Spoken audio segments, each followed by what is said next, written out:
Good evening. My name is Joyce Strasser, and I have the privilege of serving as acting dean of the Stillman School of Business. Oh, thank you. Thanks. We are here tonight to celebrate entrepreneurs and the entrepreneurial experience and that spirit that entrepreneurs share. Entrepreneurs are generally portrayed as visionaries and risk takers. But I prefer the description that Nolan Bushnell, founder of Atari and Chuck E. Cheese's, offers. He argues that the critical ingredient to entrepreneurship is simple. It's just getting off your butt and doing something. According to Bushnell, a lot of people have ideas, good ideas, but there are few who decide to do something about them now. Not tomorrow, not next week, but today. To Bushnell, the true entrepreneur is a doer, not a dreamer. Tonight, we are going to be celebrating and honoring 5 doers. We are inducting into our Hall of Fame 2 entrepreneurs, outstanding entrepreneurs, who by their significant accomplishments and contributions bring honor to this university. In addition, on this special night, the 5th anniversary of the Hall of Fame dinner, we will be recognizing the doers who were instrumental in establishing the school's Center for Entrepreneurial Studies. You'll hear more later tonight about the accomplishments and the many achievements of our awardees. In the end, though, I think the greatest contribution that these doers have made, the most valuable gift that they've given us, is the inspiration that they provide. They make us all want to do more. They make us want to be our very best. And for that, we are all so grateful. It is my honor now to introduce Monsignor Anthony Zaccardi, Vice President for Mission and Ministry, who will lead the invocation. Monsignor Zaccardi.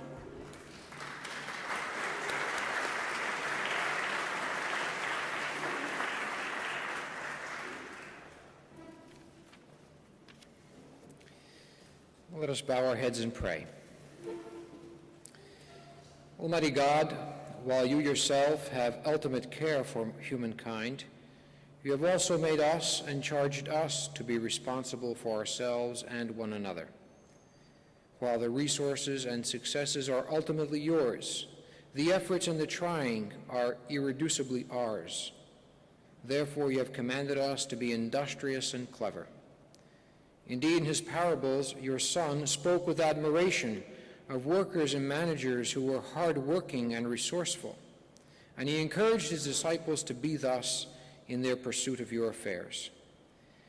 This evening we gather to recognize and celebrate those of the Seton Hall family who've been diligent and enterprising: Karen Boroff, Tom Basilo, Susan Scherreik, and especially our inductees in the Entrepreneurial Hall of Fame, George Ring and Salvatore Cocco. These are persons who've been productive and astute in their labors, and so have given increase to your gifts. Their labors have brought benefits, direct and indirect, to many, and your world and Seton Hall is a far better place because of them. Give them the reward of their labors, even as we award them with special honors. Bless them in their present and future undertakings, and continue to bless us and Seton Hall for our association with them. Bless this gathering in their honor, and bless this food, of which we are about gratefully to partake. Through Christ our Lord. Amen.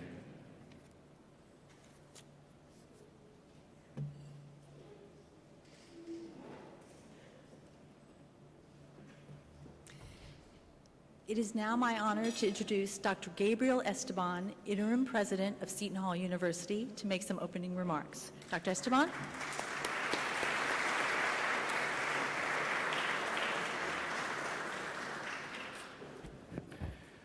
Thank you, Joyce. Good evening. When I was asked to make some opening remarks, I thought, how do I start, since I know both individuals being honored and the 3 other individuals. First of all, I'd like to officially welcome everyone to Seton Hall on this glorious evening. It's a beautiful day. And sometimes we forget the impact and influence of Seton Hall as we move forward in our lives. Yesterday, I had the opportunity to visit with the Board of Overseers of the Whitehead School of Diplomacy. And one of the graduates I got to talk to, George Laudato, class of '63, we started to chat, and I asked him, were you ever assigned to the Philippines, which is my home country? And he looked at me, he said, yes, I was. And I said, what years were you there? And he gave me the years, and I said, does your wife happen to be Jana Laudato? And he looked at me and he said, yes, and why do you know her? And I said, well, she was my classmate in my M.B.A. program at the University of the Philippines, way back in '82 and '83. And he looked at me kind of surprised, and you realize how small the world really is, because he was a USAID officer in the Philippines at the time, and a Seton Hall graduate. So even back then, there was a Seton Hall connection. Tonight we're here. It's the 5th year of our Hall of Fame dinner, and number 155 for Seton Hall University. Okay. And I'd say I met with George and Sal earlier, and I said this is a great time to be inducted. And I say that because this year is a special year in the history of Seton Hall. First and foremost, we've had the highest enrollment of our freshmen in over 30 years. We have 1,322 freshmen this year.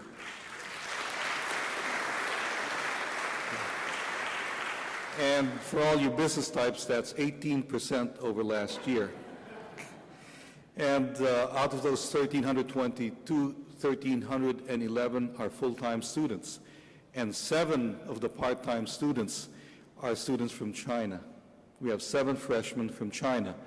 We launched a China initiative last year with the help of Dean Boroff and Professor Yin, and among other things, we have 7 freshmen and a number of graduate students.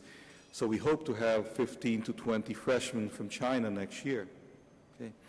Other than that, our SATs kind of jumped a little bit.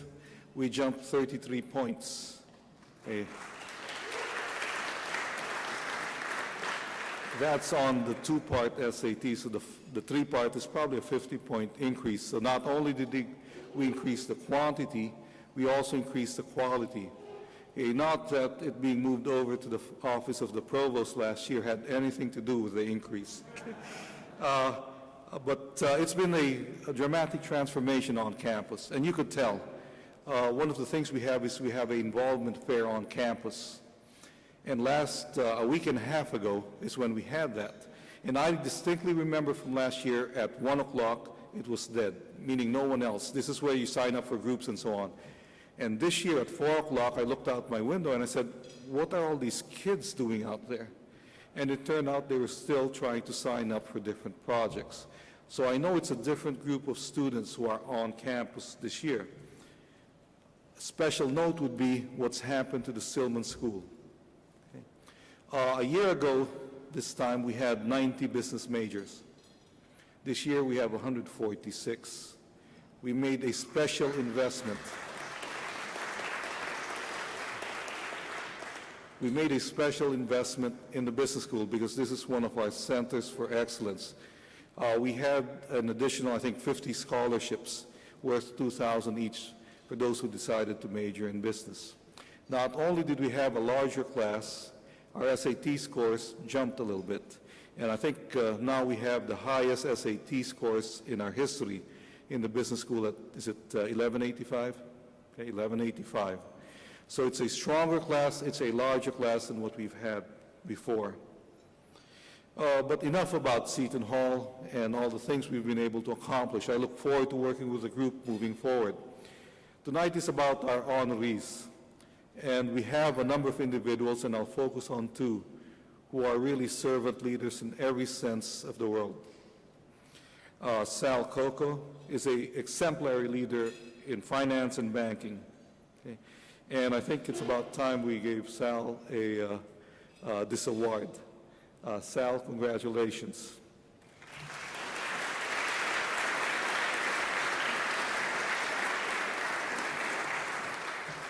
And I need to make special mention of George. I remember about 3 years ago, I was relatively new to New Jersey. And I was asked by Dean Hobbs, Dean of the law school, he said, "Gabe, why don't we play golf?" And I said, okay. I said, I'm not that good at golf, but I haven't played in a while being provost. When I was business dean, I played a lot more golf than when I became provost. I said, okay. And he said, well, we'll play with two individuals I've played with before. He said, one of them is Senator Lesniak. And he said, the other one is one of our former regents. His name is George Ring. I said, okay. And with that, we went down to Metedeconk, if I recall, to play a round of golf. Being new to New Jersey and moving here from Arkansas was somewhat of a culture shock, to say the least. Although David and I have talked about flying back to Arkansas because he does a lot of business with Walmart. But we played we played Metedeconk, and not having played in a few months, or more likely a year, let's just say it was not my best golf outing. And I'd have to say it was a very entertaining day at Metedeconk. I got to know George a little bit, and I truly enjoyed that afternoon. I will say that since that time, I've not been invited back to play golf with George. But George is another example of a great servant leader who served not only Seton Hall, but this country well in his time. And I'd like to congratulate both of you. And I'd be remiss if I did not put a plug in, a further plug for Stillman. Okay. With your support, what we've been able to accomplish at Stillman is remarkable. We're ranked number 8 in the country in terms of return on investment among private universities. And I'll say we should have been number 7 because I saw number 1 was BYU. Okay, but they subsidized all their tuition. Okay, so without that subsidy, we should have been number 7. And not only were we ranked number 8 in the country among privates in that category, we're also ranked number 8 by the most important group of people, the employers. Okay. We're ranked, I think, 56 overall, and we hope to improve on those rankings.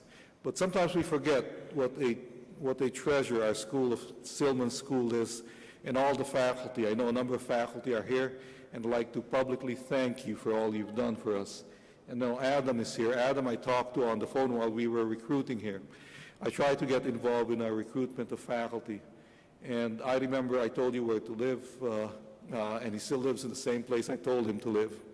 And that's where he'll stay till he gets tenured, and he'll move closer to Seton Hall.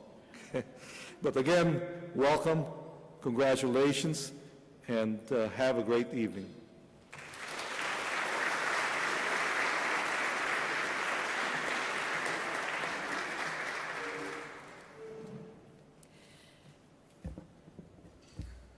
Let me take a moment just to recognize some of the very important people we have with us tonight. This is, as you know, a very big gathering. In fact, our largest Hall of Fame dinner in the history of the 5 years that we've been doing this. But I'd like to take a moment just to acknowledge our current and former regents who are here with us tonight. So in addition to our honoree, George Ring, we have current regents Bill Ametti. Bill.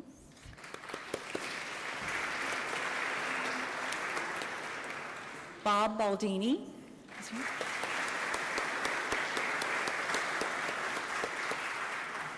David Gerstein.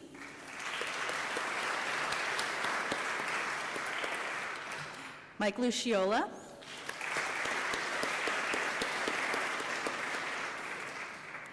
Ed Quinn.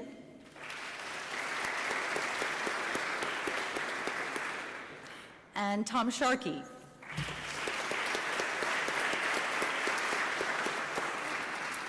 We also have with us 2 Regents Emeriti, Adrian Foley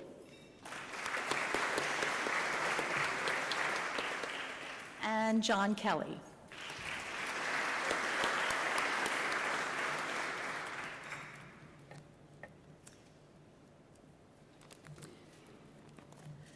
I would now like to introduce Mr. Vito Di Giovanni, President and co-founder of Fleet Wash, member of the Entrepreneurial Center Board of Advisors, and 2006 Entrepreneurial Hall of Fame inductee, to present our special recognition awards. Okay, Vito.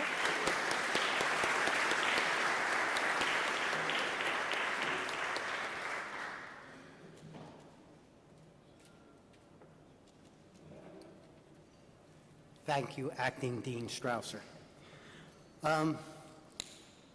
Good evening. Good evening, Dr. Esteban. Good evening, Board of Regents. Good evening, honorees, inductees, administrators, benefactors, staff, faculty, family, and friends. And if I've forgotten anybody, I apologize. My name is Vito DiGiovanni. I'm a graduate of the class of 1984, and I'm here tonight to present a special recognition award to 3 very special people. As one of the first inductees in the Entrepreneur Hall of Fame and a member of the Board of Advisors, I've seen the program since the very beginning. And in the last 5 years, I've watched the dedication, the hard work, and the service that these 3 people have performed here at Seton Hall. This is what education is about. Their professionalism, their drive has made this program what it is today. They have done a remarkable job. They've started with nothing and built this into a fabulous program. So it is my honor, after 5 years here, to present this award to Karen Boroff, Susan Scherreik, and Tom Basilo. Please come forward and accept your award.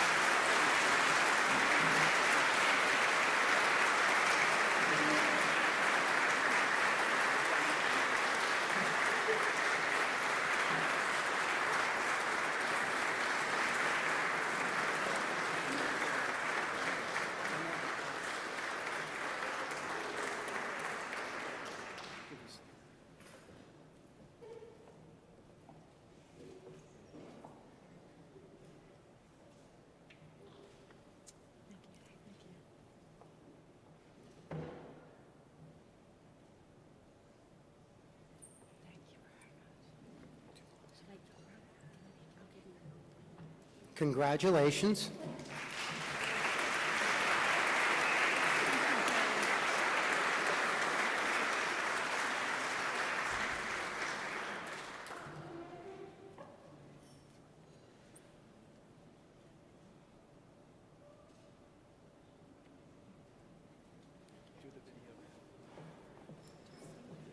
Now we have a video for you to see. So we should start now.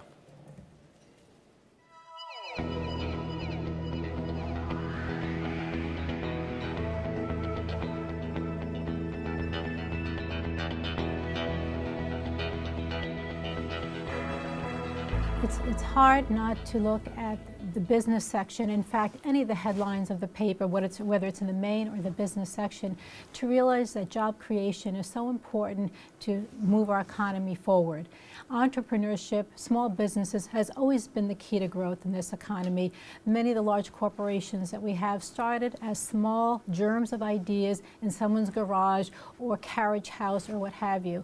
Entrepreneurship helps fuel the economic engine, so it's important that we prepare our students to take on that important role in the future of the economy. The Stillman School was incredibly blessed to receive a gift from the Scott family. They had endowed the school with a fair, sizable amount of money that permitted us to bring their vision of bringing entrepreneurship here to the Stillman School of Business. My job simply was to take their dream and bring it to reality. So we started by first thanking the Scott family for their incredible donation to the school to bring entrepreneurship here to the Stillman School of Business. When I hired Susan Scherreik, I was looking for someone who could bring not only an M.B.A. background to the school, but also had the busybodiness, so to speak, of a journalist, someone who would investigate ideas. We were starting from scratch, so I needed the talents of someone who would have some business acumen, to be sure, but also would have that doggedness, that inquiry, that investigative spirit that would help us design the very best program that we could have. And Susan brought that to the table and more.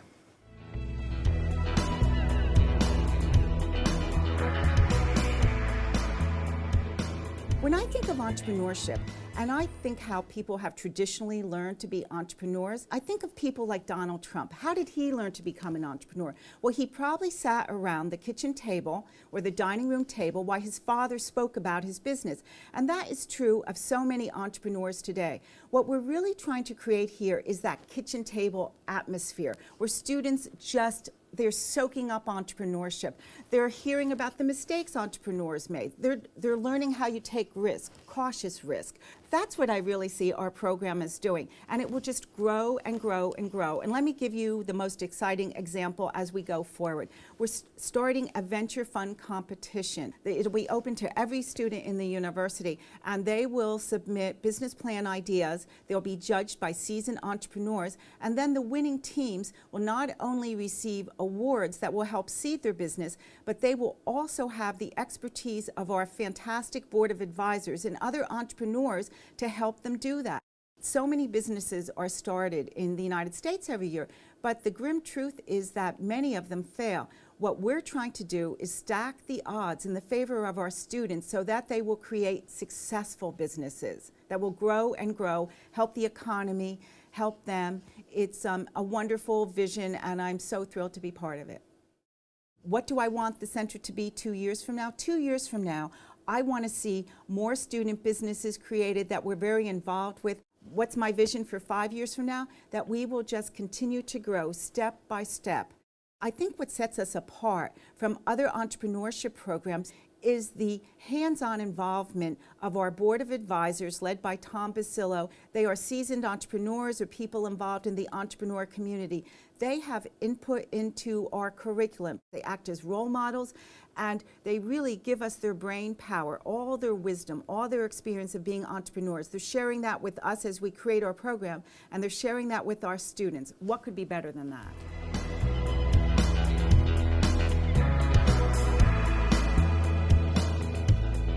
My first thought was to have a mixture of entrepreneurs and professionals who deal with entrepreneurs as part of the mix.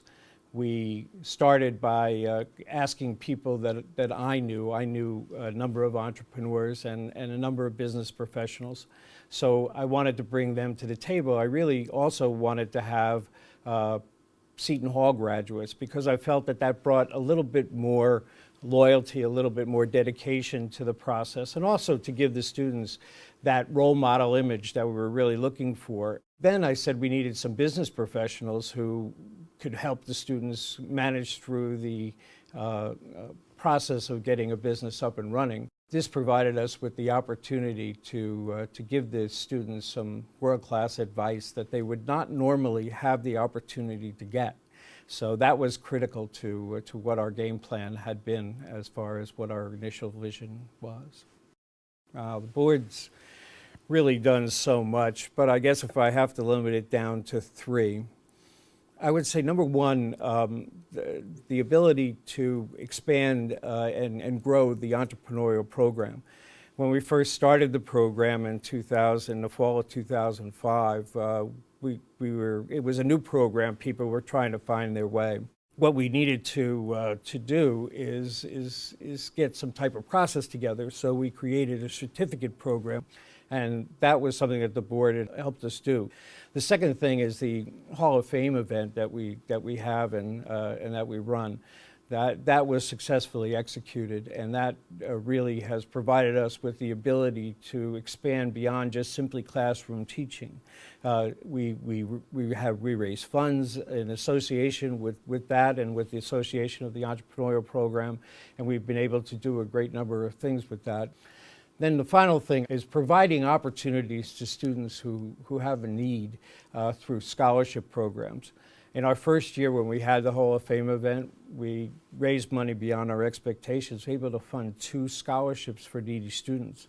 And that then spiraled because Bob Carr with his Give Something Back Foundation then funded 2 high school students, underprivileged high school students from Newark's West Side High School, and that program had run successfully. Then David Gerstein generously provided us with $250,000 of scholarships for the students, which has since raised to $400,000 because he was so pleased with the program and how the thing is operated. So that's been a wildly successful process and something that the board has really brought to the table in a big way. When I teach my classes, I see this great sparkle in the eyes of my students when they're either listening to something I have to say or they're listening to entrepreneurs telling their story, etc. They participate like mad. You know, we don't stop, and my students come in really at all times in my classes. We have a 6:15 start, but they coming in whether it's 7 o'clock or 7:30 because they really want to be there to hear what people have to say. And when you get that type of commitment from people, it just drives you to do something more. So why do I give so much time to Seton Hall? It's really because of these great students that we've got here at Seton Hall. They're a special group of people.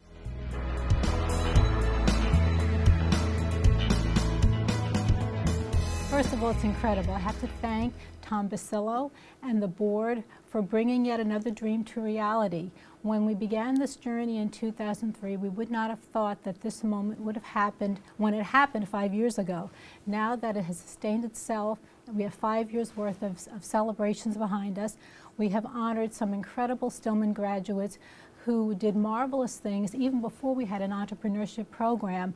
With the infrastructure that the dinner has provided us now, with the faculty, with the talent, with the network and the outreach, we expect even greater entrepreneurs to bud and grow from this program.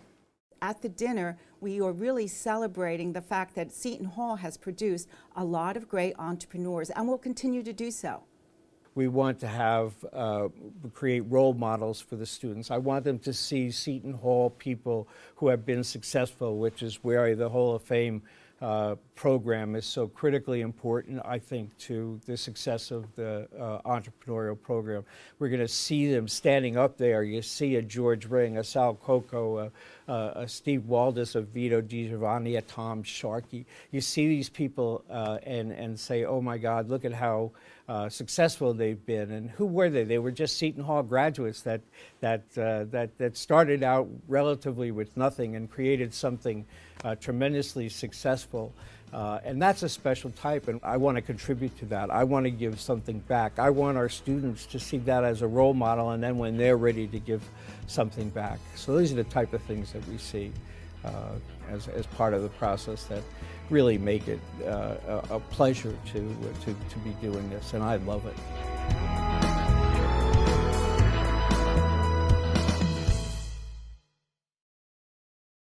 Thank you. It was such a pleasure to see George and Sal's faces on the Seton Hall website over the last few days. Most of us start our day going to the internet.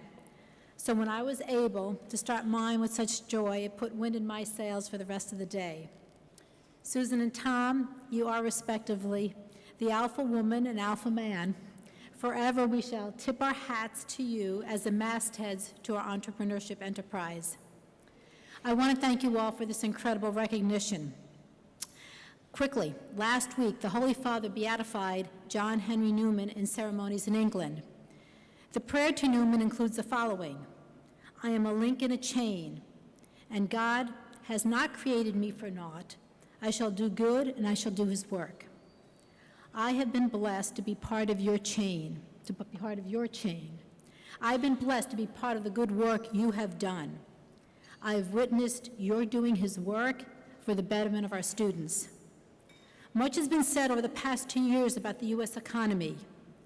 We do not need mathematical equations or, honestly, Ph.D.s to know that what has always been the engine for us as a nation is individuals who, as Dean Strauser has said, are doers. Doers who take their ideas and run, unfettered by the stifling air of regulation.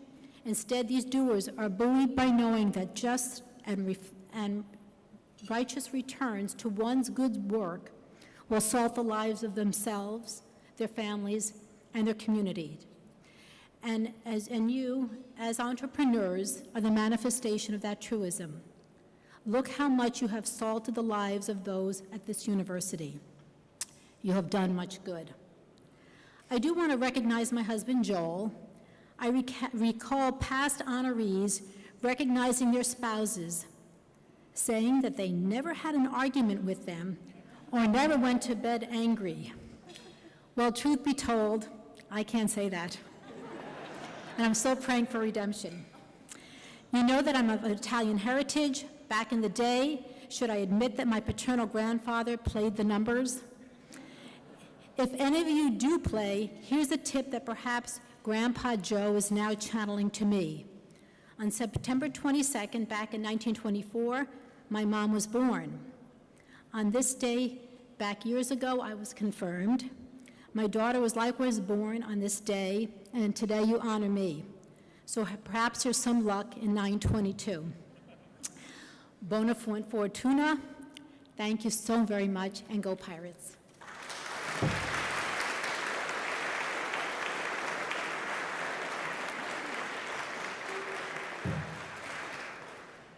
Hi, everyone. I'm very honored to receive this award. My deepest thanks to the Board of Advisors and to all our guests. We have much to be proud of as we celebrate the 5th anniversary of the Hall of Fame dinner, and we look forward to the history yet to be made. The center has a lot of energy and passion. You can just feel it here tonight. Every year it carries us to new heights. I look forward to our 10th anniversary. I look forward to standing here and telling you how our business plan competition has spawned dozens of businesses. I look forward to telling you how students all over the university are becoming entrepreneurs. We will continue to move forward together, and we will continue to have a lot of fun every step of the way. Lastly, I too would like to acknowledge my family, my kids, Dan and Claire, who are here tonight, my husband, Ed, and also to my mom, who was an entrepreneur herself with just a high school education and 3 kids in tow. And I learned so much from Helen, my mom, and mostly at the kitchen table. Thank you so very much.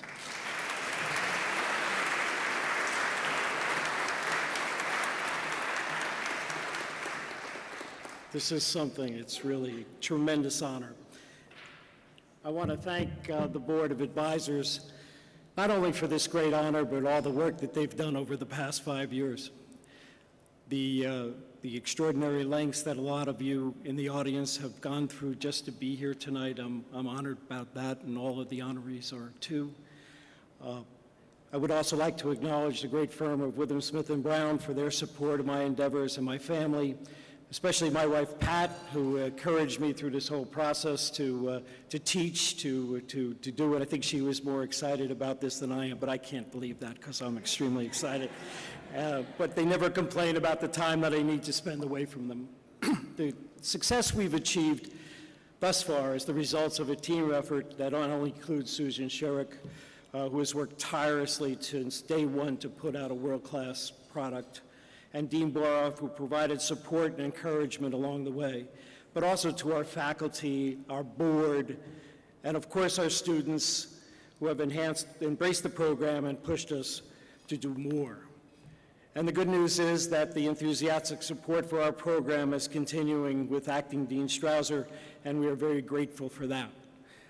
Similar to our Hall of Fame inductees, and our 8 past inductees, Seton Hall has been a strong and positive influence on my life. I have been active at the university for many of the 40 years since my graduation, and I will continue to give back to the school that was the lightning rod for my career for as long as I can. I am very proud of what we have achieved so far, and I echo Susan's comment about the next 5 years being the best yet to come. Thank you all for this great honor.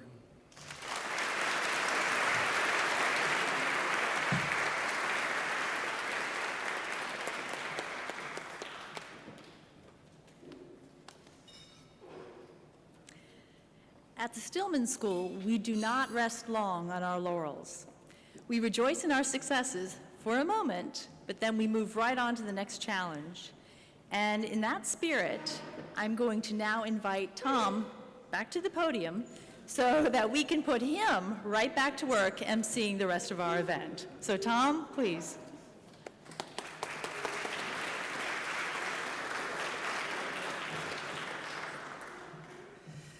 Thank you, Acting Dean Strauser. I'd like to offer my own official welcome to all of you to the 5th Annual Seton Hall University Entrepreneur Hall of Fame induction dinner. The original mission of the Entrepreneurial Center was to foster the entrepreneurial spirit in our students, alumni, and throughout the state of New Jersey, and the business community. To accomplish this mission, the Entrepreneurial Center really has two key roles: creation and management of educational programs in entrepreneurship, outreach to the New Jersey business community. The Entrepreneurial Center has made significant inroads over the past 7 years in accomplishing its mission. In the past fiscal year alone, the center launched a partnership with the City of Orange and the Profita Urban Entrepreneurship Foundation to assist local entrepreneurs to help revitalize Orange's downtown business district. We also sponsored a lecture film event, China's Entrepreneurial Revolution, which was attended by over 100 students, faculty, and alumni. And we partnered with the New Jersey Institute of Technology to hold a series of workshops for Northern New Jersey entrepreneurs. Additionally, we have over the past 4 years awarded 8 entrepreneurship scholarships to graduate and undergraduate students. I would like to congratulate the 2010 scholarship recipients, Christine Cortez and Jessica Nguyen. Would they stand, please?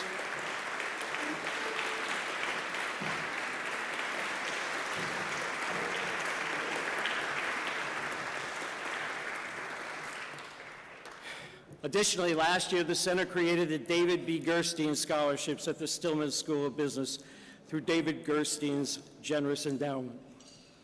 This year, scholarships will be awarded to 8 outstanding students studying entrepreneurship. We are honored to have David with us this evening.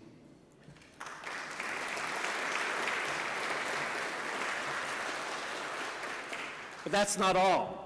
The center is proud of its partnership with the Give Something Back Foundation and its founder, Bob Carr. Over the past 4 years, the Give Something Back Foundation scholarships have been awarded to graduates of Newark's Westside High School to attend Seton Hall University. We are honored to have Bob Carr with us this evening as well.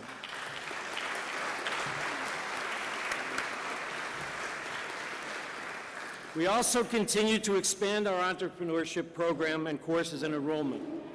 We awarded 24 certificates in entrepreneurship to undergraduate and graduate students in May, a big increase over past years. In the prior 3 years, combined, a total of 17 certificates were awarded. So along with the growth of the university, we're seeing the growth of the entrepreneurship program as well. Over 150 students were enrolled in entrepreneurship courses over the past academic year. And we continue to invite entrepreneurs to our classrooms and to speak to our students at lecture forums.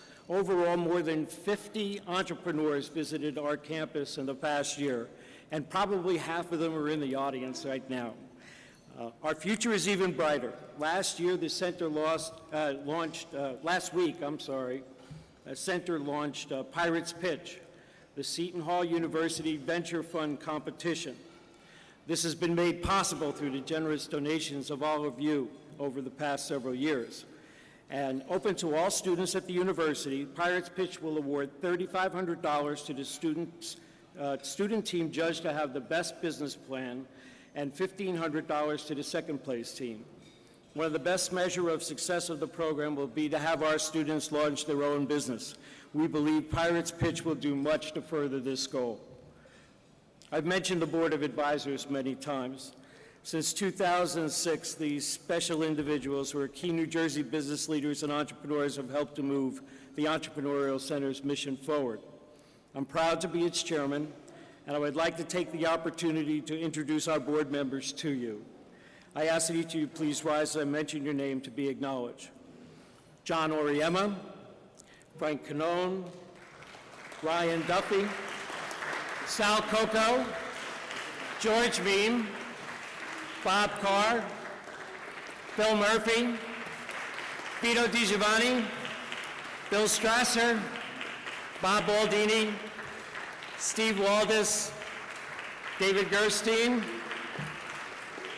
Our other board members who could not be here tonight had extraordinary reasons for not being here, so it's so nice that all of you were able to make it. We mentioned our outstanding faculty who have done a fantastic job in creating an entrepreneurial environment for the students. May we just have a round of applause for Dr. Elizabeth McRae and Dr. Anthony Sadler.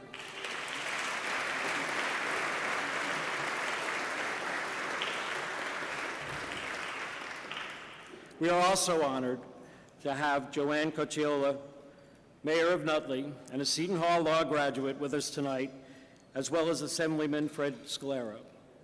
Mayor Cocciola and Assembly Scalera, could you please stand and be recognized?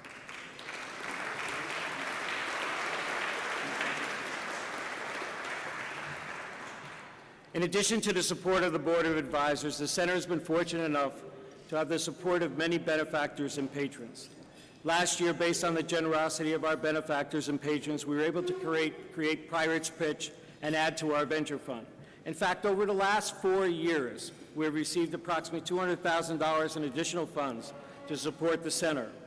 Please take a look at the benefactors and patrons who are up on the board and who have helped us achieve this goal.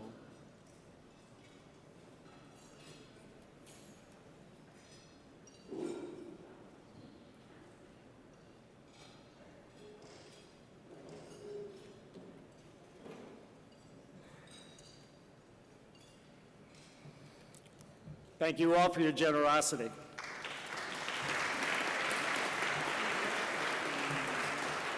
Well, that brings us to this evening's festivities. As part of making the Center of Entrepreneurial Studies into a world-class program, we honor individuals whose ingenuity, hard work, and innovation have created successful and growing business ventures.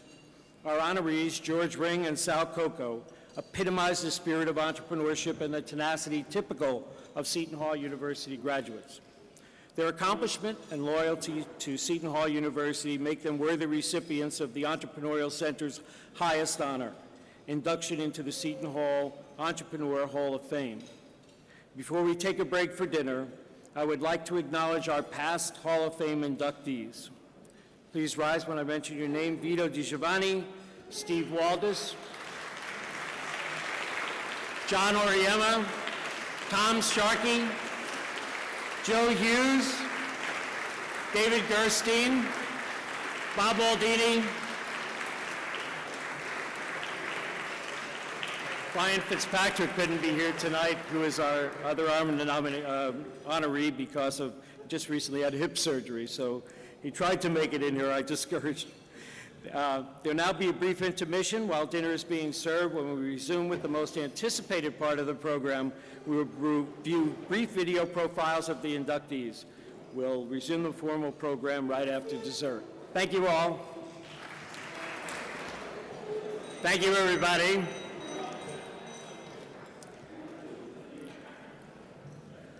Our first honoree this evening is George Ring. I ask that you direct your attention to the video screen for a brief video on George's path to success.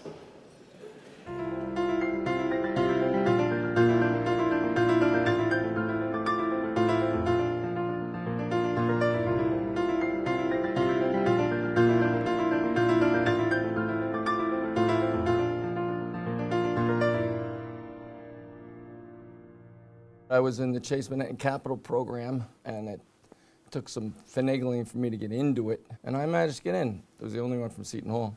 I graduated the program, and soon after that was made an assistant treasurer of the bank and became a lending officer. It's an easy thing to give people money. It makes you very popular. And I enjoyed doing that, but I knew I wasn't going to get rich.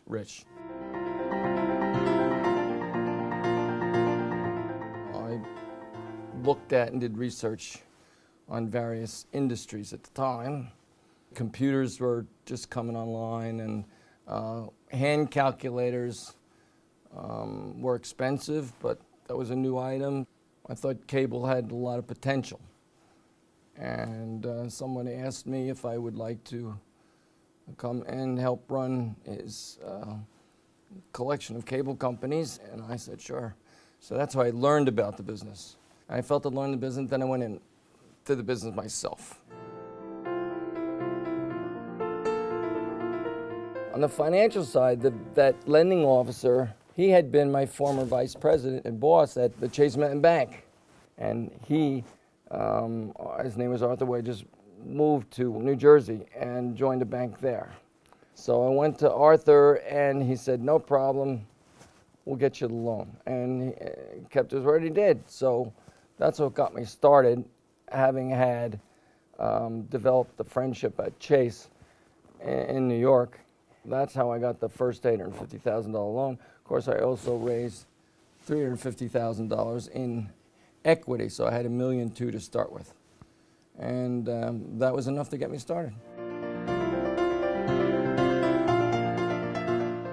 Learn as much as you possibly can from people who have been successful in a particular industry before you go into it. And the second thing is to make sure your finances in order. You can have the greatest intentions, but if you don't have any money or enough money, you can get yourself in trouble, get overextended, and then it becomes a nightmare. And I've seen that happen to other people, which is why I worked in earnest not to let that happen to me.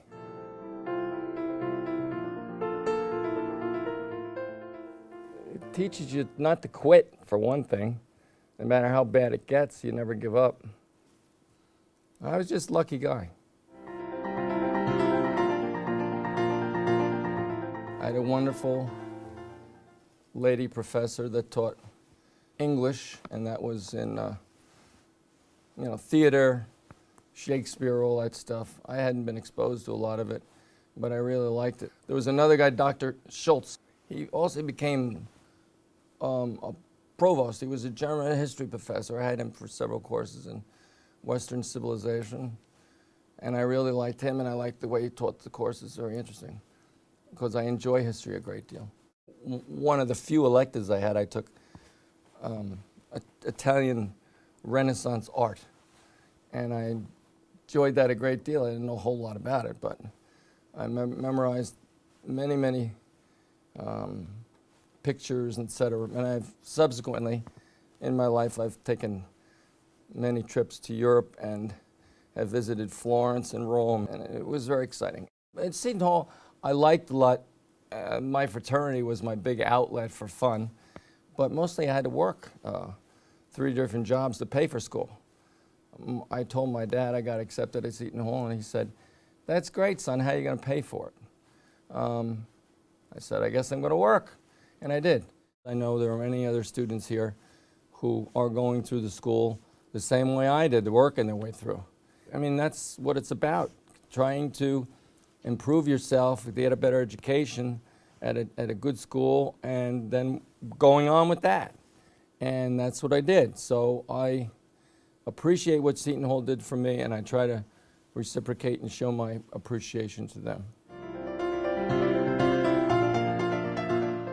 My parents were the kind of people that never said anything negative about any other race, religion, or whatever, and they didn't have much. But what they had, if they had something to share, they shared it. That's the way I was brought up, to be nice to people and to share what I had. And I have been fortunate to earn a lot, and therefore I share a lot.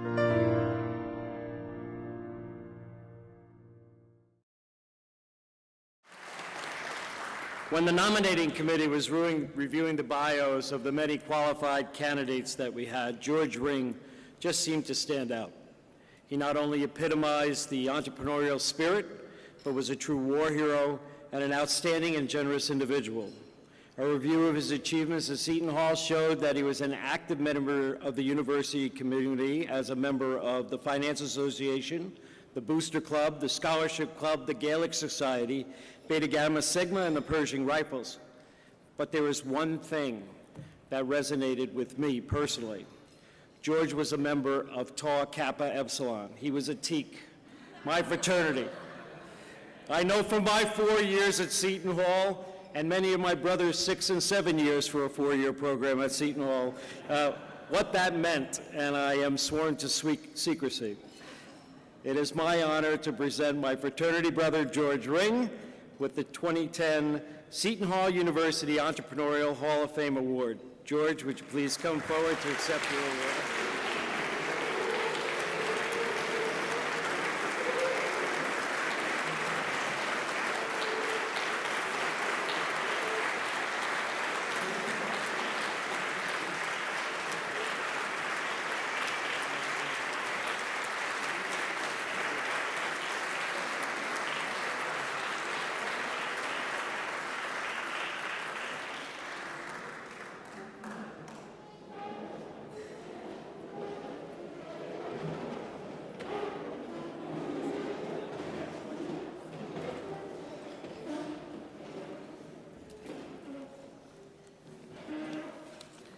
The good news is that I was fond of Lincoln when he gave the Gettysburg Address, in that it was very short.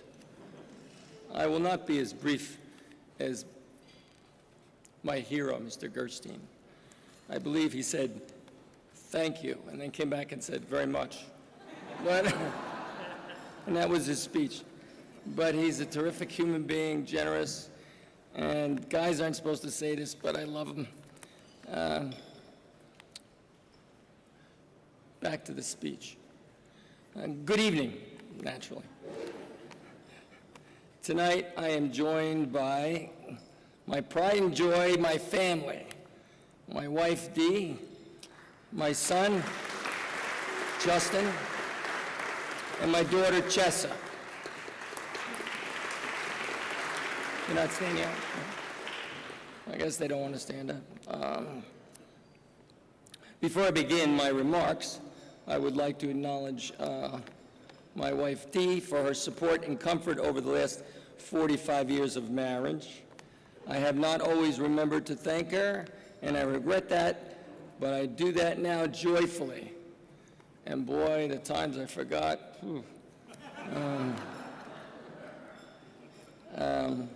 No, she really has been my best bud. Seton Hall has been a meaningful part of my life for nearly 50 years. I graduated with a B.S. degree in 1965 and entered the M.B.A. program in 1969 after leaving the United States Army, which was very interesting. I started my career in business with the Chase Manhattan Bank. I'm sorry, this is somewhat redundant to the video. I forgot about the video. They weren't exactly made on the same day. So I started my business career with the Chase Bank in the venture capital group, which is subject tonight, which is located on the 30th floor of One Chase Plaza. I began working with and helped finance a number of entrepreneurs in various industries, including Essence magazine. I like it. It's one of the things I started. Eventually, I was accepted into the Chase Global Credit Training Program. Most of the people in this program were products of some of the very best schools: Yale, Dartmouth, Cornell, Chicago, Stanford, etc. The European members of the class could speak numerous languages. I felt like such an idiot. They were so smart. 1 year later, I graduated the program, and I was surprised that the fellow from Yale and several others had left the bank without completing the program. My feeling was that the Seton Hall M.B.A. program had definitely helped me to successfully finish the work at Chase, and I mean that sincerely. I was somewhat, oh, thanks. I was somewhat impressed by the schools, these, masters from Dartmouth and whatever, and I was concerned about, gee, I only went to Seton Hall. But I found out that to get a damn good education here, and I could compete with any of them. While at Chase, I made an assistant treasurer. That's our first officer rank, and got involved with many different kinds of companies. This enabled me to evaluate areas of growth potential, different markets, and as one of these areas was cable TV. And when I was asked to join a cable TV company, I accepted that offer for the promise it held of growth industry and for the 130% increase in salary.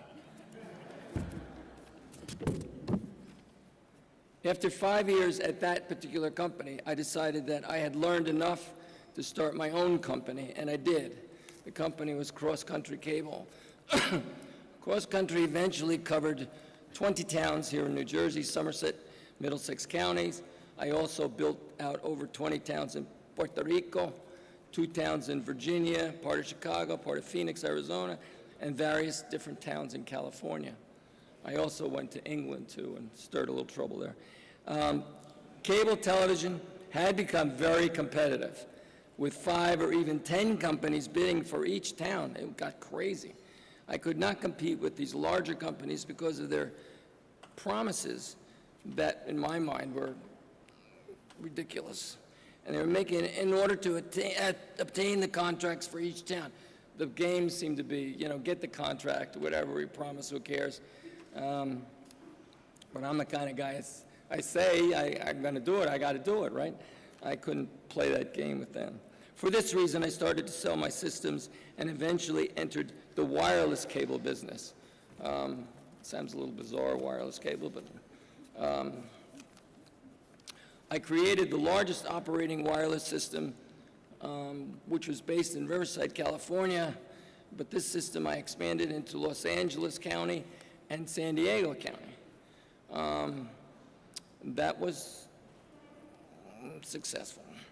My wireless cable business was purchased by the Pacific Telesis Corporation, which was a former AT&T before things got all scrambled. And they paid me a lot of money.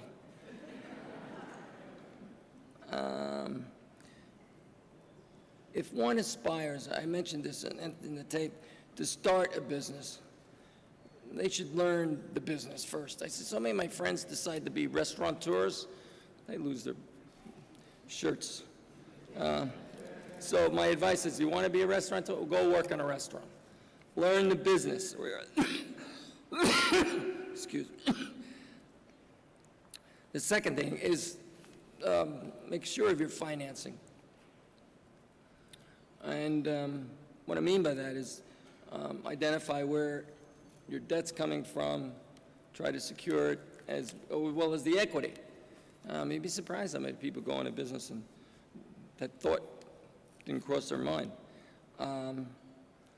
Anyway, if you were students, that's what I would be telling you to do, is work in the industry that you want to be in so you learn the industry. And second is try to raise the appropriate amount of capital to make your business successful. The cable business is capital intensive, so you can't go in with $1.75. You have to have some serious money. I have learned a great deal being an entrepreneur and a venture capitalist, and much of my success I credit to my Seton Hall education. I mean that sincerely. I enjoyed my time here, had great professors, and I'm proud to have gone to school here, even though my kids went to Wesleyan University, but what do they know? And I promised you short, and that's it. I thank you very much for tonight. I'm grateful to be here.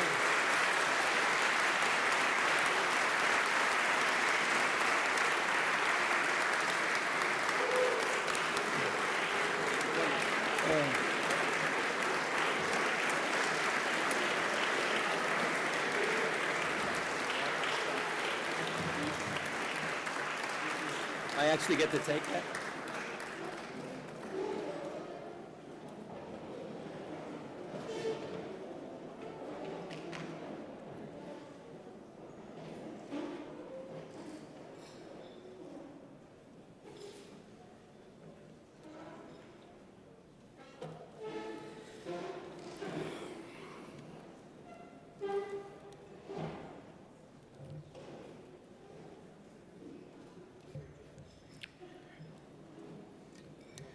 Our second honoree for the evening is Sal Cocco.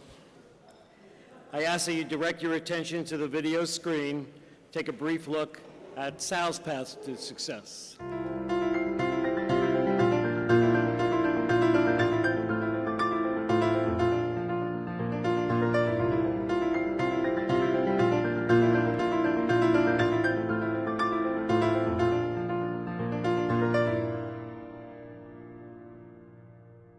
Well, I was a commuter. I worked for a small accounting firm at the time. I was working probably starting my sophomore year, 25 to 30 hours a week in the accounting firm. So I'd come up to Seton Hall and I'd go back. I think it taught me time management. I think it taught me a sense of responsibility. Okay, you're going to go out there, you're going to get a good college degree from a great university, but you also have responsibilities outside the university. So it really taught me to work hard and be organized. When I do get a chance to talk to different students in different schools, I tell them that if you're not sure about your major, accounting is a perfect major because you're always going to need it in your business. Whether you open up a software company or whether you open up a salon or whether you open up a laundromat, okay, there's always the accounting side of things. You got to know what your business is about. You don't want your accountant to know more about your business than you do. So having the accounting background in any type of business to me is very, very important. I actually moved to Nutley when I was about 9 years old. And I think what instilled in me was respect for other people. It was a sense of belonging, a sense of community. No matter where you come from or no matter what town you've been in, if you just reach out and help people, it just comes back tenfold. It actually started through myself and actually two other close friends and business friends, Dan Geltrude, who's a CPA, and Jim Pyro, was an attorney. And the three of us got together, he approached us, and we talked about the fact that there were so many banks that just kept being acquired, that there wasn't that small sense of a bank where you could walk in, see the same person, not have to call an 800 number. So what happened was we talked to a consultant out of Princeton. We had him do a survey of Nutley itself, and we were shocked by the number of deposits, the amount of deposit monies that were in this little town. I told him 9 banks in Nutley, and there were 9 banks. His answer to me was, there aren't 9 banks in Nutley, there are 9 branches in Nutley. You will be the only bank headquartered in Nutley where the president of the bank will be sitting in the bank and the board of directors will be at the bank. So with that in mind, the three of us got together and we reached out to friends and family and business acquaintances, and we raised the money totally on our own. So we raised a little over $6 million back in 1999.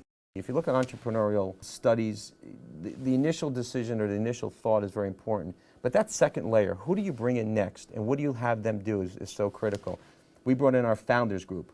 And our founders group contributed $50,000 per person to buy stock in the bank. We actually put a plaque, which I kind of stole from another bank. I saw how they did it. And they put a founders group plaque up there. We didn't even have our names up as board of directors. We had a founders group, and we had their names on it. And I can't tell you the number of times somebody would walk in, and one time I happened to be in the bank, and a grandfather walked in with his little grandson, held him by the hand, walked over to the plaque and said, "See, I told you Grandpa owns this bank." And what it did was, you knew if they invested the money, they were going to move their accounts there. They were going to move their friends' accounts, their family accounts.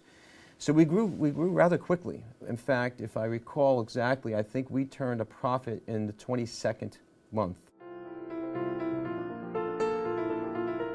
Entrepreneurs tend to think, or if you don't know that much about an entrepreneur, you tend to think it's a one person working behind a closed door by himself or herself. And of course, that's not the case. You need to find a team. And how do you find a team? You find a team by networking. When you tend to network, I think what happens is that people let their guard down a little bit, meaning that they tend to relax a little bit more. They tell you more about themselves. It's amazing how many people you find can bring something to your business that you cannot bring. And by networking, I think you get to see people as they really are, not in an interview. When you're in a business by yourself, the major decision comes through you at the end of the day. So I think the biggest challenge is making sure that when you make the decision, you have all the information that's available to you from the people you trust, make the decision with conviction, and just go on with it. keep your eyes open to everybody around you, keep your ears open, listen, and try and put yourself in an environment where you're not always the best one in the group. If you're in with people who are a little bit better than you or a little bit more proficient, let's say, it tends to raise your bar up a little bit. Don't be afraid to ask questions. A lot of people out there like to have people ask them for advice, and it's okay. I probably had a few people through my life that I picked up different things from, because remember, your personality is your personality. And I find sometimes that if people say, I want to be an entrepreneur, I want that person, he or she, as my mentor because I want to do exactly what they did, that's not going to work. Entrepreneurs are not like other people. If you're like somebody else exactly, you probably will fail as an entrepreneur, because then you might as well just go work for that person or have that person work for you. My biggest inspiration is my mom and my dad. Mom and dad grew up in a whole different time and different society at that time. Neither one of them were able to finish high school at the time because they had to go out and work for the parents and for the household. They didn't have the benefits that we do nowadays. So if you're out of work, you basically did not get paid. I remember no matter what I did, my father and mother would always say, first of all, are you doing okay? Are you doing okay? They still, to this day, still worry about my business and what I do. And I said that to my dad not too long ago. I said, you don't have to worry about me anymore. I'm fine. He'll be 90 years old at the time of this viewing. He'll turn 90 on September 10th. My mom always hates when I tell her age, but she will be 84 tomorrow on September 23rd. So I'm very, very proud of them. And I think the aspect that Mom and Dad taught me was to care for everyone. Care about your children, care about the people who maybe can't help themselves. If you treat people the right way, then you will be successful.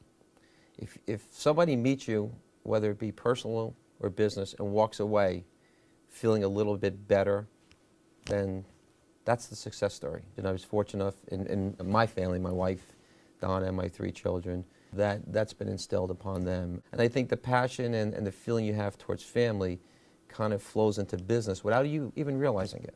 It's something that cannot be, it cannot be taught necessarily inside the university walls, but it can be taught by being around the right people and dealing with the right people and treating the right people the right way.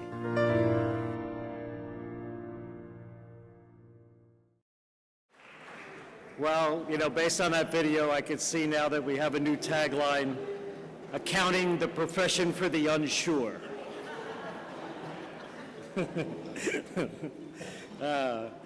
It is now my pleasure to introduce Michael and Daniel Cocco, who will share some thoughts on their father's achievements.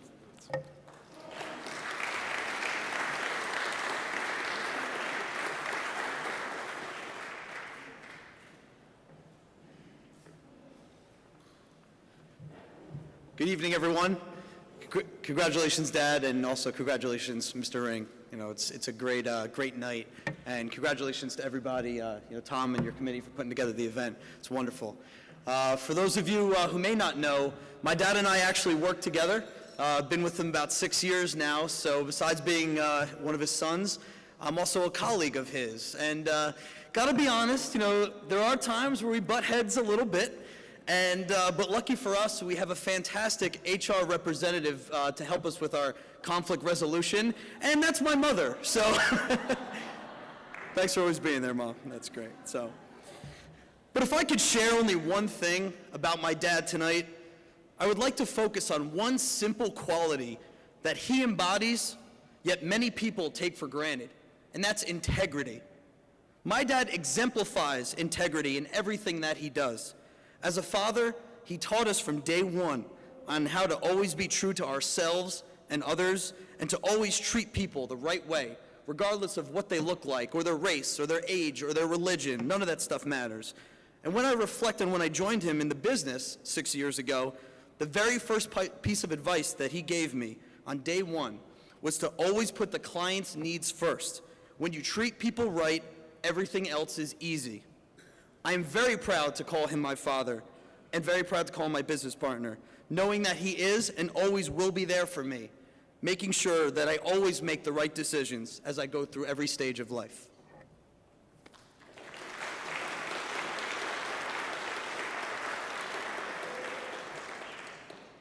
Well said, Mike. I will now quickly share with you a few of my father's flaws. Don't worry, those of you who know him, I will be brief. In the past, he has made one that I can remember, one really bad career move, where he chose to work less hours, make less money, and take a part-time, payless job as a Little League coach. A soccer coach, a basketball coach, and a softball coach for the teams that my brother and I and my sister have played on. That obviously was a dead-end career move because I still can't dunk. But he never missed a game. He was always there for every strike and the home runs, which are typically hit by my sister. But he was always there.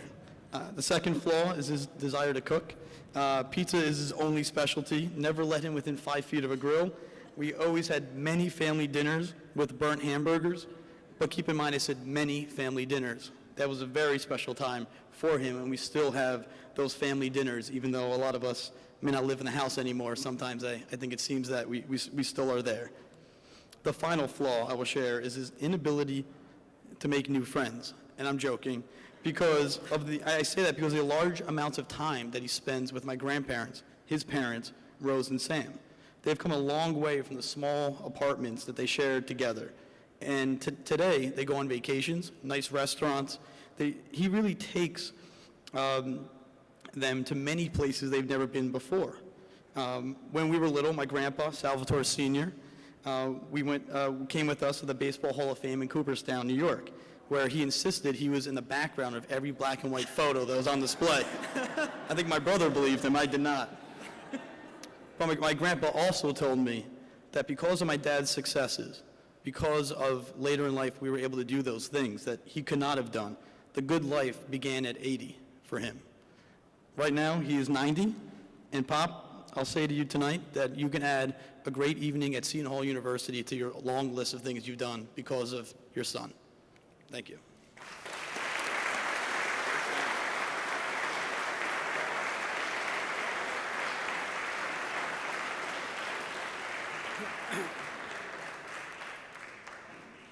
And the Cocco brothers, I hope you catch them because they'll be down only for about 4 days down here at the lounge with their comedy act, so it's very good. Thank you, boys. I have known Sal almost 30 years, and he's one of the best people I know. He truly is the type of person you meet and like right away. And despite his many accomplishments and successes, he never changes and will always be that nice Italian kid from Nutley, which I realize is an oxymoron because there were only Italian kids in Nutley. When I needed to form a board and wanted world-class people, he was one of the first calls and an immediate yes. It is my honor to present the Entrepreneur Hall of Fame Award to my dear, dear friend, Sal Cocco. Sal, please come forward.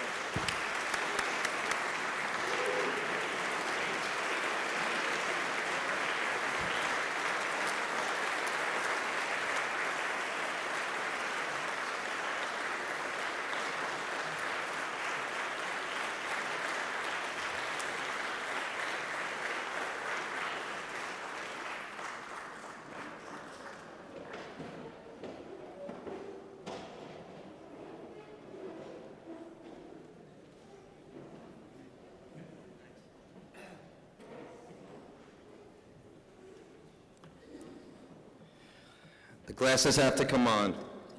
Tom, thank you so much. My wife asked me a couple times, were you nervous or are you nervous? I was only nervous till I saw the video again because I couldn't remember what tie I wore that day. So I really went out and bought a brand new tie just to make sure I didn't have the same tie on in the video. The video, I believe, was about the accountant and me, 7 minutes and 39 seconds. So with that, I know I can be very brief now because you've heard most of it. I just want to say a couple things to some friends, and first of all, I'd like to thank everyone for coming tonight. You know, President Esteban, Dean Strasser, the Board of Regents. A special thanks to the many honorees who, most of them are here with us tonight. I really do appreciate that with our busy schedules. Most of all, congratulations to my fellow honoree, George Ring, We just got a chance to really talk a little bit tonight, and George, it's an honor to be honored, if I will, again, at the same time with you tonight. Thank you so much.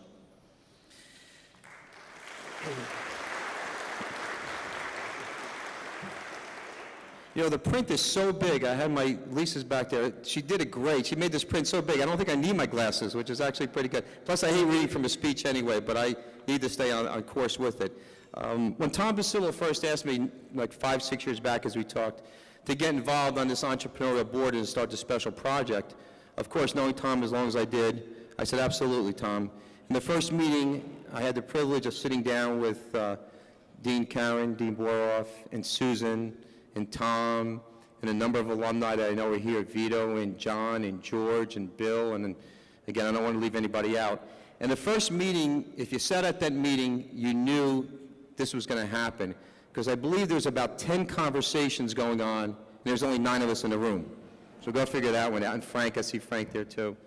So with that, the way it all started, and as you've probably seen by everything tonight, this is truly at an elite status, and this is really, I think, an entrepreneurial project at its best. So Tom, Karen, Susan, congratulations on your honor too tonight.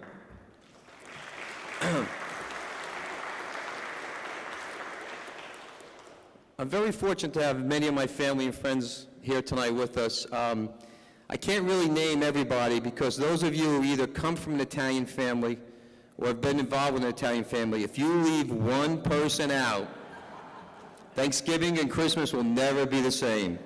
So I really can't go through it, but there are a couple of people I want to mention. One of them is my father-in-law, Nick, who's with me tonight. Nick gave me the answer to the best question that I ever asked in my life, and that is, can I marry your daughter, Donna? So thank you, Nick.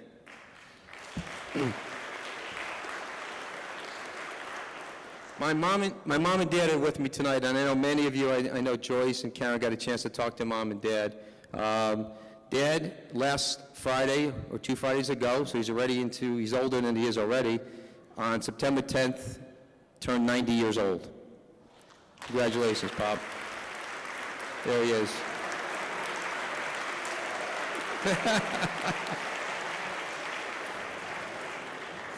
He loves it. He'll come up here and talk if you let him. I'm telling you, he'll walk up. You can see what I took after. And my mom, as I mentioned, they are my heroes.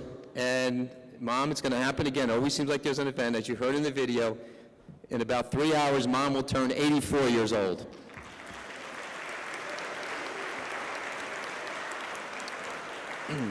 There she is. She's standing up. For those back there who can't see, she actually is standing up. So it's like... So you can see Dad married a much younger woman. My 3 children are here with me tonight. Ashley, Daniel, and Michael. You heard from Daniel and Michael. Stand up, guys, just for a second.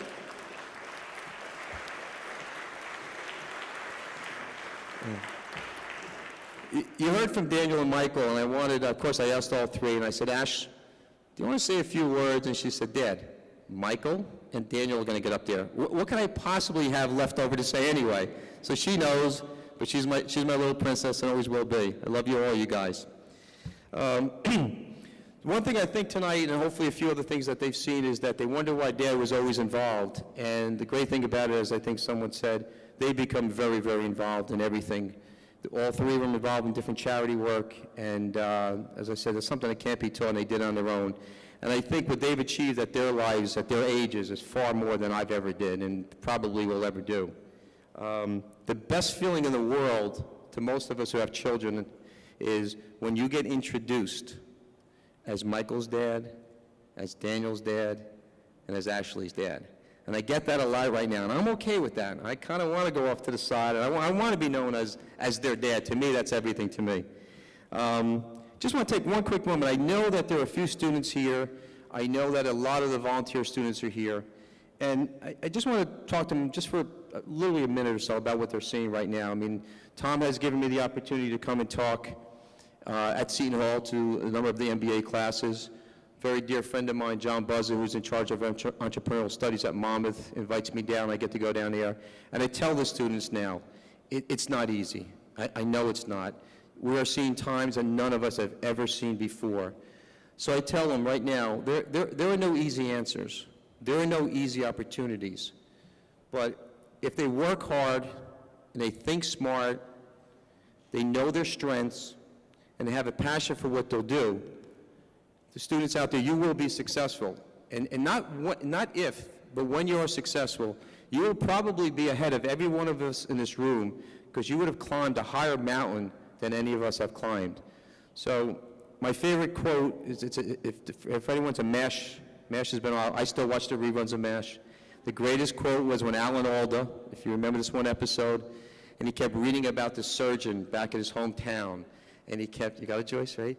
And the surgeon is getting promoted, and now he's the head of surgical studies, and he's the head of the hospital. And Harry Morgan, the little captain who was there at the time, he said to Alan Alda one night as they were drinking, whatever they were drinking out of that little still, he said, Hawkeye, he says, remember this, the only person you have to be better than is yourself.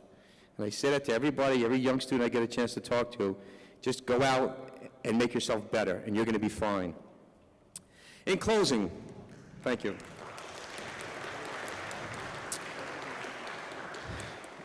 In closing, and again, most of you have done it before me and far more successful than me, but anyone who stepped outside that box, whatever they call us, the entrepreneur, you know, again, doing things that no one else wanted to do before.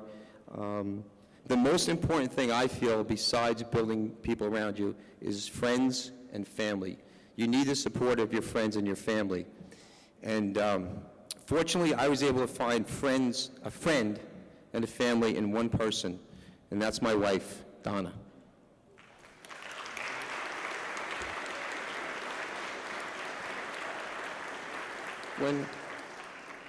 When I was thinking about starting the bank, when Dan and Jim and Keith is with us tonight, a bunch of friends got together, and I said to Donna, one night we went home, I said, Don, I think I want to start a bank.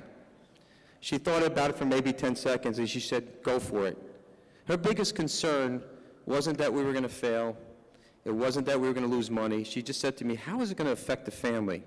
I said, it's going to be okay. I mean, it's a local bank. I'm, a mile and a half through, a mile and a half away. So she's been by my side every minute of the day through the accounting practice, through the bank, and through the financial planning practice. And again, many of you in your room have somebody like that. So to that person and to my wife, Donna, thank you for being the wind beneath my wings. Thank you, everyone.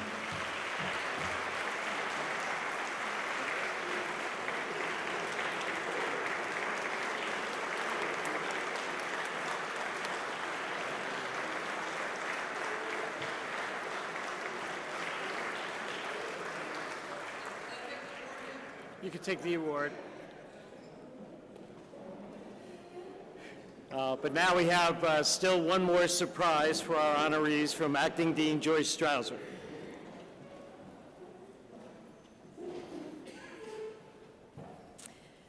I'm sure it's not going to surprise anyone to know that the recognition of our honorees tonight is not limited to the confines of the Seton Hall campus. It gives me great pleasure to present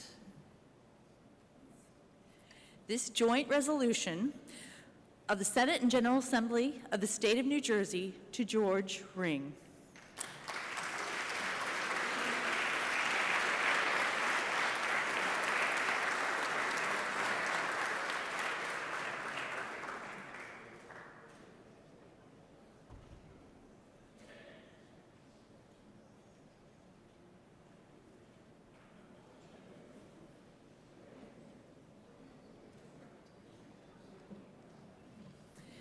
This resolution, which was sponsored by Senator Kane, Assemblyman Bramnick, and Assemblywoman Munoz, formally congratulates George on his induction into the Entrepreneur Hall of Fame and commends the record of his accomplishments that earned him this accolade. So congratulations once again, George.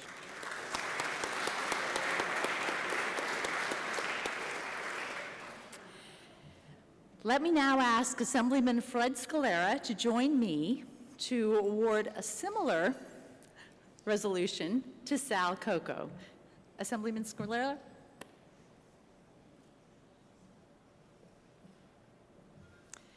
This resolution, sponsored by Senator Sarlo, Assemblyman Scalera, and Scheer, formally congratulates Sal on his induction into the Entrepreneurial Hall of Fame and commends his record of accomplishments that earned him this accolade. So, congratulations, Sal.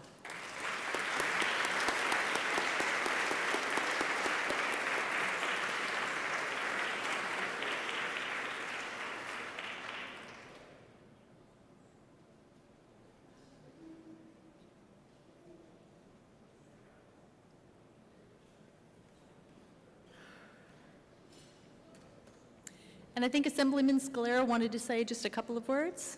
Okay.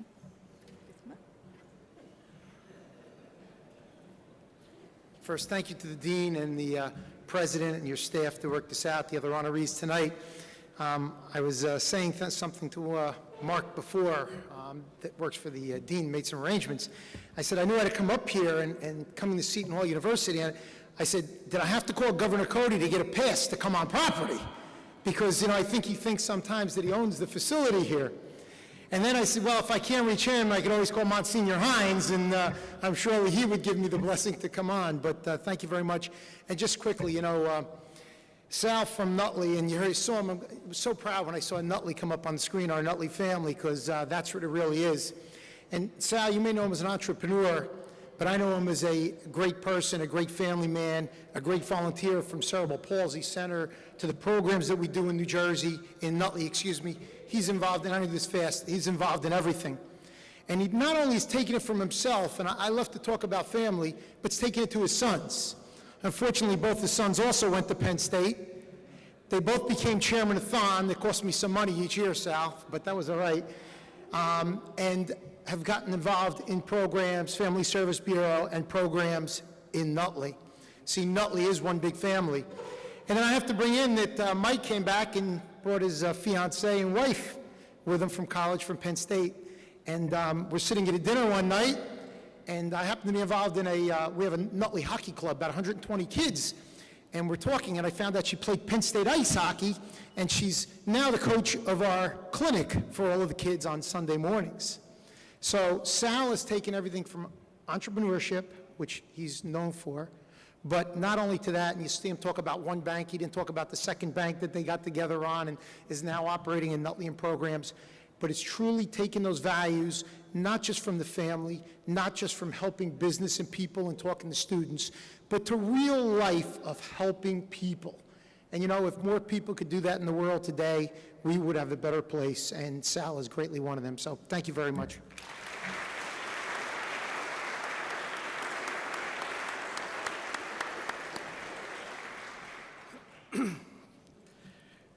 Well, I think this ends just a wonderful, wonderful evening. I do have one admission to make because Sal did bring up something about his tie, that actually this is the same tie that I wore for my interview, but Patty bought it, and it was so damn expensive that I had to get 2 wearings out of it, okay? I just want you to know. I heard some murmuring in the crowd said he was wearing that tie. I know he was wearing that tie. Finally, I'd like to take this opportunity to thank the individuals on the dinner committee who worked so hard to make this effort happen. We were shorthanded this year, and we're all shorthanded because of budget cuts and everything else, and everybody really did a tremendous job. So I'd like to thank Melody Paludi, Pam Dungy, Bill Atari, Jennifer O'Sheill, Lee Onimus, who's on maternity leave, for all of the efforts, Susan for all she did, Joyce for all the help as well. I mean, everybody really cooperated. So I'd also like to thank Corey Howell and Michael Supis, who for their outstanding work on the videos this evening, and Helen Murphy of Murphy Communication Consultants for her work on producing the program and the Ad Journal.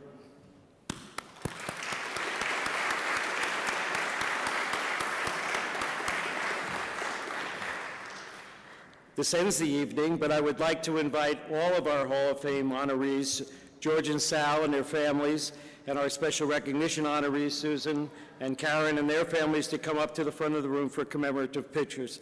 Thank you and good night.